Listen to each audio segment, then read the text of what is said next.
Good evening, dear listener. Welcome back to The Gentle Path. As always, it's such a joy to share this time with you. Close your eyes for a moment, unless, of course, you're driving or busying your hands, and take a slow, deep breath with me. Let's let the worries of the day settle like quiet ripples on a lake. Tonight, I have 6 beautiful habits I'd like to share with you. Habits that many happy souls over their 70s have embraced. These aren't radical shifts or unattainable goals. They're deeply human practices that bring joy, purpose, and wonder into everyday life. Shall we dive in together? Now let's start with the first, beginning your day with purpose. Think about the last time you woke up truly excited about something. Maybe it was a phone call with someone dear to you, the thought of flipping open an old book you haven't read in years, or even heading out to see the first light of morning. Purpose doesn't have to mean grand achievements. It's often found in those small anchors that give our mornings color. Dr. Laura Carstensen, a psychologist and director of Stanford's Center on Longevity, notes that having meaningful routines can extend both the quality and length of our lives. So, what brings you joy in the morning? Is it savoring your coffee while listening to the soft songs of birds outside? Perhaps it's jotting down a simple goal in the quiet of dawn. A goal that makes you smile just to think about it. Like Frank at 74, who starts his days jotting thoughts of gratitude in his journal. It's not about rushing or overwhelming yourself. It's just about giving your day a story, a reason to begin. Next on the list, staying physically active. But hear me out, we're not talking about marathons here. Picture this, a gentle stroll through the neighborhood as the sun dips low in the sky, light filtering through the trees. Or perhaps it's swaying to your favorite music while tidying up the kitchen. Movement doesn't need to feel like a chore. It simply needs to be alive. Studies by the Mayo Clinic have shown that seniors who find joyful ways to stay active are less likely to battle depression, have better heart and joint health, and even maintain sharper thinking. Just look at Barbara, who's traded gym workouts for morning walks with a neighbor. Rain or shine, they lace up their walking shoes not just for exercise but for laughter, companionship, and that fresh air that seems to clear the cobwebs of the mind. Ask yourself, where can movement sneak into your day? Can you dance down the hallway or enjoy a sip of sunshine during a garden stroll?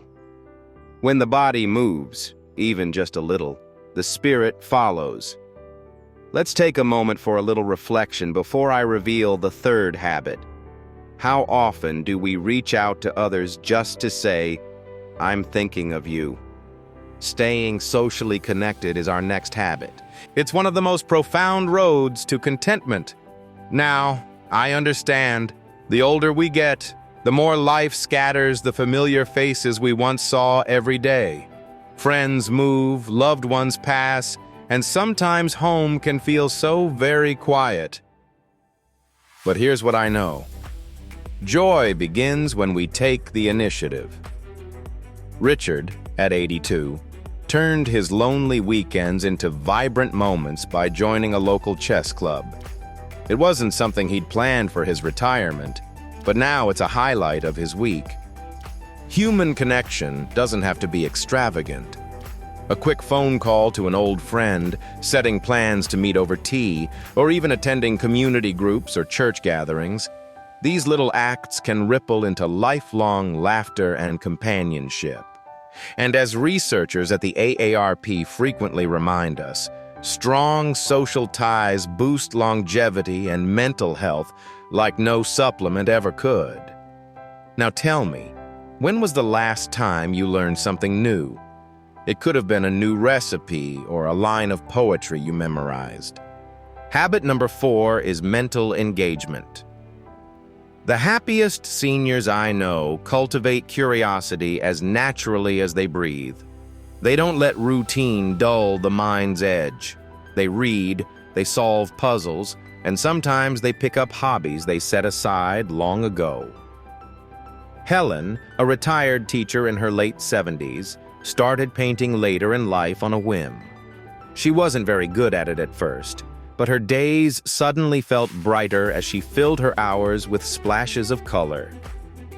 Studies from organizations like the NIH confirm that mentally stimulating activities can slow cognitive decline and reduce the risk of dementia. Imagine it. Keeping the mind as vibrant as the life stories we've woven over decades. So let's be bold. Let's learn, explore, and rediscover. That brings me to habit 5. Nurturing meaningful relationships. Earlier, we touched on connection, but this habit goes deeper. It's about intimacy, not in the romantic sense necessarily, but in the way we allow ourselves to be known by others. This might mean calling a grandchild just to listen to their excitement about school or taking your cherished neighbor a plate of cookies. Relationships thrive in the small gifts we exchange, and the happiest among us guard these connections fiercely. Take Frank, who found a second family among a group of senior hikers, tied together by shared journeys and winding trails. A quote from Dr. Vivek Murthy, the U.S. Surgeon General, comes to mind. Loneliness is a public health crisis, as dangerous as smoking 15 cigarettes a day. But meaningful relationships, that's the cure, isn't it? And finally, we arrive at the 6th habit, staying engaged in life. Ask yourself, what gets you out of bed these days? Whether it's a hobby, volunteering, mentoring others, or even raising your hand to revive a forgotten passion, the act of doing brings pulse into life. Margaret, at 76, dusted off her brushes to paint not for fame or fortune, but because it let her create. She even started teaching classes to beginners at her local center. It's this sense of purpose that fuels vitality. The World Health Organization reminds us that purpose drives resilience, helping us live longer and healthier lives. So don't hold back. Tap into something you've always loved, or something you're just curious to try. My friend, as we reflect on these 6 habits, starting your day with purpose, staying physically active, connecting with others, challenging your mind, nurturing meaningful relationships, and living engaged. None of these are about perfection. They're about finding what works for you and weaving them slowly and lovingly into the fabric of life. Aging isn't about counting down. It's about counting forward, embracing the unexpected joys that come with wisdom and time. As you settle into your evening, I invite you to ponder, which of these habits might you begin tomorrow? Even a small step today can create ripples of happiness for the days to come. And as always, I'd love to hear from you. Share your thoughts and reflections with me. Your words mean the world to this community we've built together. Until next time, may your days be full of warmth, purpose, and quiet joy. Take good care of yourself, my friend.